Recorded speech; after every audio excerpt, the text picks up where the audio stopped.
Forget the legends of Wild Bill Hickok. Forget the outlaws, the quick draws, and the loaded Colt. 45. You think a bullet was the deadliest thing in Deadwood? Think again. In the lawless summer of 1876, a killer rode into the most violent gold rush town in America. It did not cast a shadow. It did not pull a trigger, but it was far more ruthless and bloodthirsty than 1,000 guns combined. It slaughtered outlaws and innocents without mercy, bringing the toughest men in the West to their knees. So, what was this invisible monster that forced sworn enemies to fight side by side just to survive the night? And how did it almost wipe Deadwood off the map completely? Welcome to Old West history. Do not let the movies deceive you. If you were standing in the muddy streets of Deadwood right now, you would not survive 24 hours. The horrific reality of this ghost town was built on a foundation of pure decay. When thousands of desperate prospectors flooded into the narrow gulch, they brought with them an insatiable hunger for gold. But they also brought the seeds of a terrifying plague that would soon devour them all. The town was a lawless territory, a suffocating dungeon of canvas tents and crude wooden shacks stacked on top of each other. There were no sewers. There was no sanitation. Every single day, tons of human feces and animal waste were dumped directly into the streets and the streams. The stench was a physical force, a sickening, putrid cloud that hung over the settlement like a shroud of death. It was an environment designed for mass casualties, a festering breeding ground for a ruthless executioner that needed no weapon to claim its victims. Imagine waking up in a cramped, dark shack, the air thick with the smell of unwashed bodies and raw sewage. The mud outside your door is not just dirt. It is a foul, bubbling sludge of excrement and rotting garbage. This was the brutal reality of daily life in the frontier. Men lived like animals, wallowing in the filth of their own making. The desperate thirst for wealth blinded them to the horrific danger they were cultivating. They spent their days wading through freezing streams, their bodies aching and their skin covered in a thick layer of grime. They drank water drawn from the very same creeks where they dumped their waste. It was a cycle of poisoning that would soon erupt into a bloody nightmare. The human body can only endure so much abuse before it begins to break down.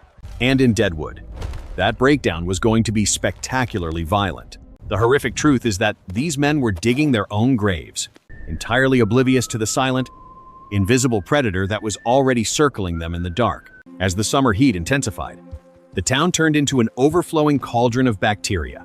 The stagnant water pooled in the deep ruts of the wagons.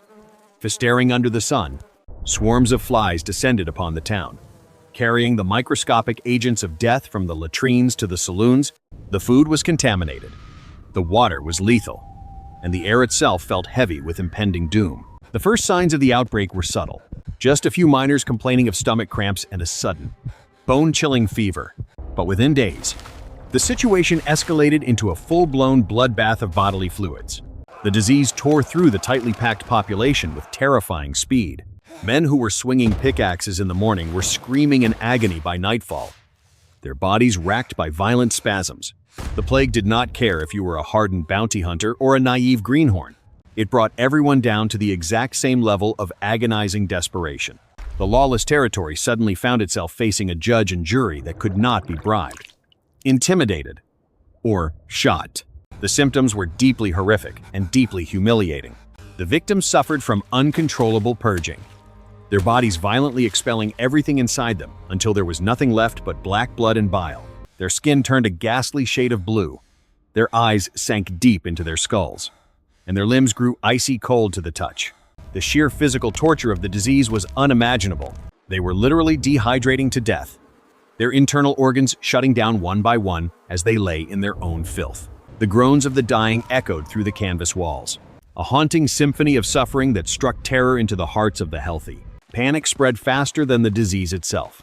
The tough, hardened men of the frontier, who claimed they feared absolutely nothing, were suddenly paralyzed by a cold, creeping dread. They realized that their revolvers and their bravado were completely useless against this invisible enemy. The town of Deadwood had transformed from a chaotic gold rush boomtown into a massive, open-air death camp. If you walked through the muddy paths of the camp during those dark weeks, the sights and sounds would scar your soul forever. The local undertaker could not build coffins fast enough. To keep up with the rising body count, corpses were left lying in the streets, rapidly decomposing in the heat, adding to the overwhelming stench of rot. The dead were stripped of their valuables and unceremoniously dumped into shallow, unmarked mass graves up on Boot Hill. There were no elegant funerals, no heartfelt eulogies, just the brutal, efficient disposal of human remains. The fear of contagion severed all bonds of friendship and loyalty. Sick miners were abandoned by their partners, left alone in the dark to face their agonizing end. The primal instinct to survive overrode every other human emotion. It was a terrifying display of how quickly civilization crumbles when faced with a true, existential threat. The Wild West was never about romantic adventures or heroic standoffs. It was about raw, unfiltered survival in an environment that was actively trying to murder you. And in Deadwood, the environment was winning the war. The invisible monster was feasting, and the nightmare was only just beginning. If you were there, you would not survive 24 hours when you had to trample over the most disgusting things just to step inside a saloon. The torrential rains of that cursed season did not wash away the sins of Deadwood. Instead, they amplified the horror, turning the main thoroughfare into a literal river of human waste and rotting animal corpses.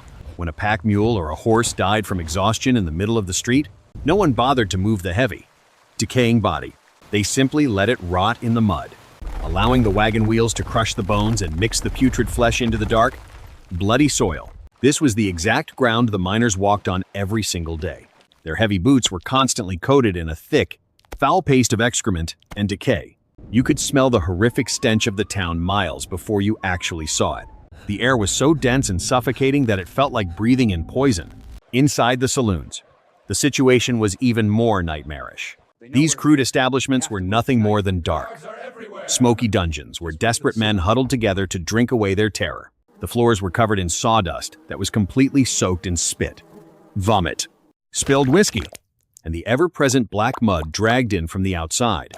Men would stand shoulder to shoulder, coughing violently into the stagnant air, sharing glasses and unknowingly passing the deadly plague to one another. The saloon was not a place of celebration or rest.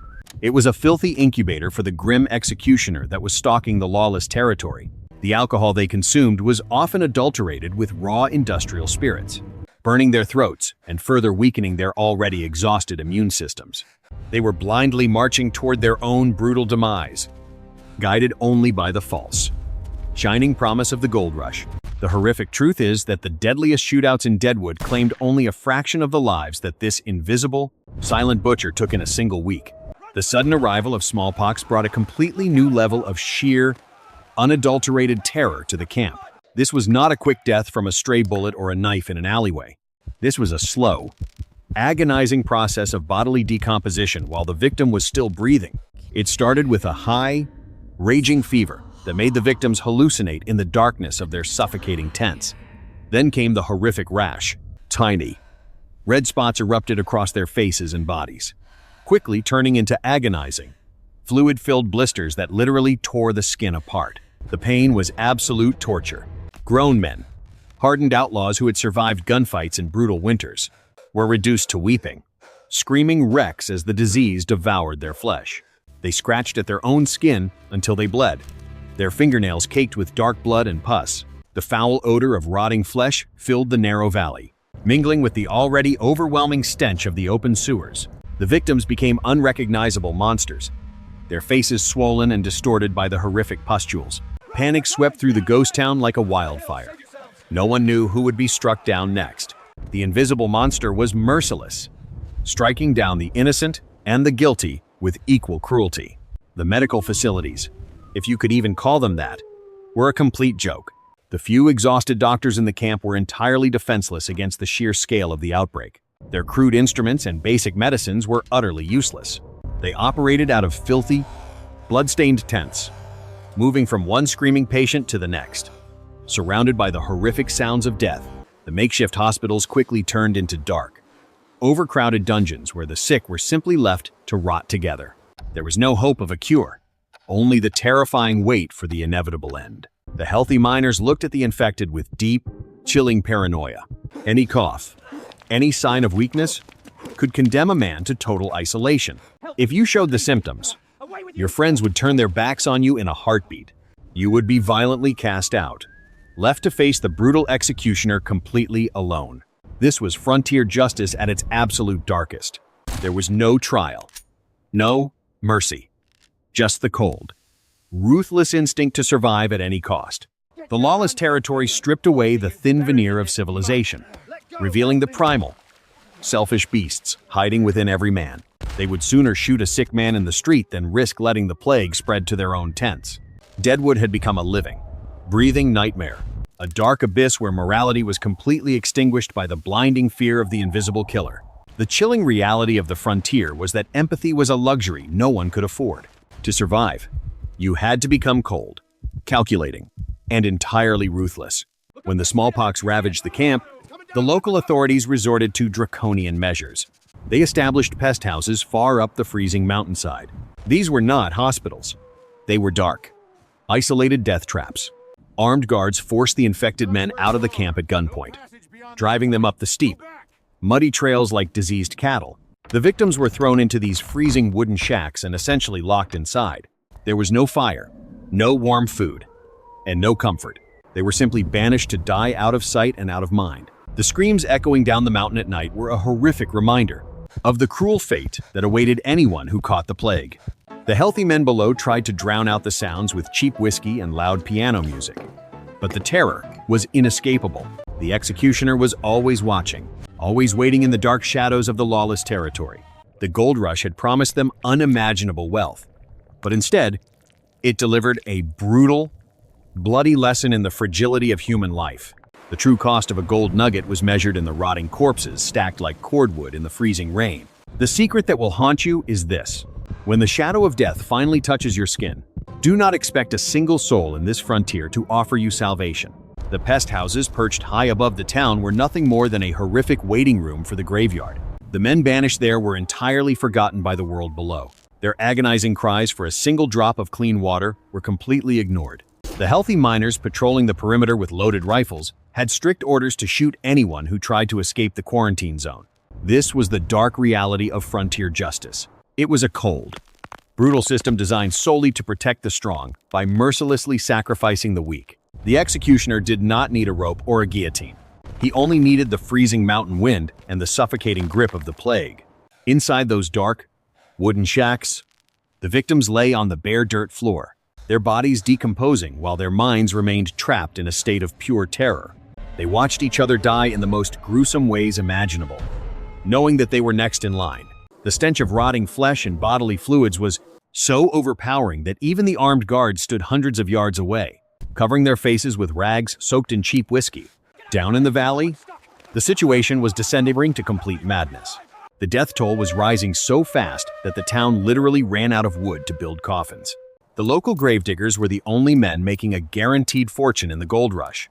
They charged exorbitant fees to drag the infectious corpses out of the muddy tents, but they did not offer a dignified burial. They hauled the bodies up to a rocky, desolate ridge known as Boot Hill. Do not let the movies paint a romantic picture of this famous cemetery. Boot Hill was not a peaceful resting place for honorable cowboys. It was a horrific, chaotic dumping ground for the unwanted and the diseased. The gravediggers were terrified of catching the plague, so they refused to dig deep graves. They simply carved shallow trenches in the hard, unyielding earth and violently tossed the bodies inside, often stacking them 2 or 3 deep. They threw a thin layer of dirt over the rotting corpses, barely enough to cover the horrific sight. When the heavy rains returned, the dark soil would wash away, exposing the decaying limbs and swollen faces of the dead to the open air. The wild animals of the frontier, the wolves and the scavenging birds, would descend upon Boot Hill to feast on the remains. It was a scene of unimaginable horror, a stark reminder of the absolute worthlessness of a human life in the lawless territory. The psychological toll on the survivors was devastating. The constant, overwhelming presence of death shattered their minds. They had come to the Wild West seeking freedom and infinite wealth, but instead, they found themselves trapped in a suffocating dungeon of paranoia and despair. Trust was completely eradicated. A man would look at his own brother with deep, terrifying suspicion. If your mining partner started coughing or sweating in the middle of the night, your survival instinct would scream at you to abandon him immediately. Men stole the remaining gold dust from the pockets of their dying friends before fleeing into the dark wilderness, desperate to escape the invisible monster. But the plague often followed them, riding in their blood and in their breath. They would collapse on the lonely frontier trails, dying alone in the dirt, their bodies left to be torn apart by coyotes. The gold they had sacrificed their humanity to acquire spilled uselessly into the mud.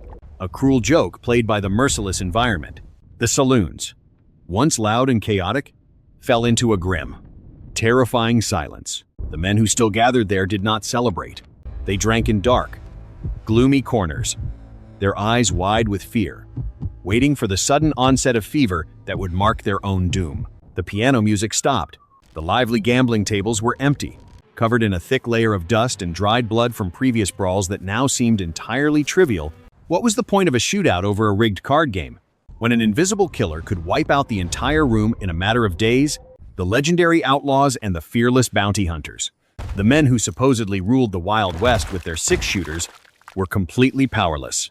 Their tough facades crumbled, revealing the terrified, vulnerable animals underneath.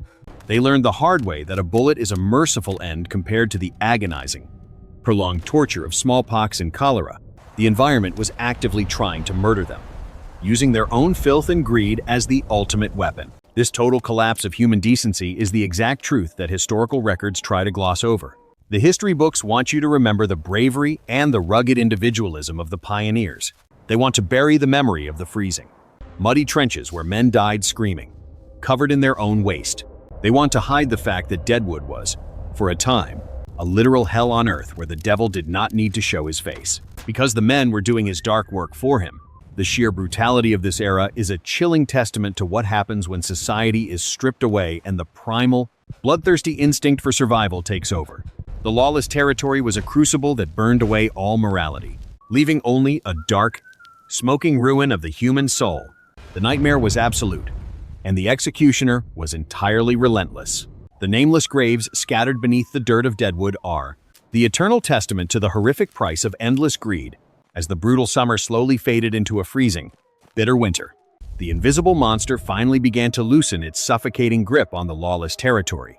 The plague had successfully devoured a massive portion of the population, leaving the survivors deeply traumatized and physically scarred. The men who managed to cheat the executioner walked the muddy streets like hollow phantoms, their faces forever marked by the deep, horrific pockmarks of smallpox.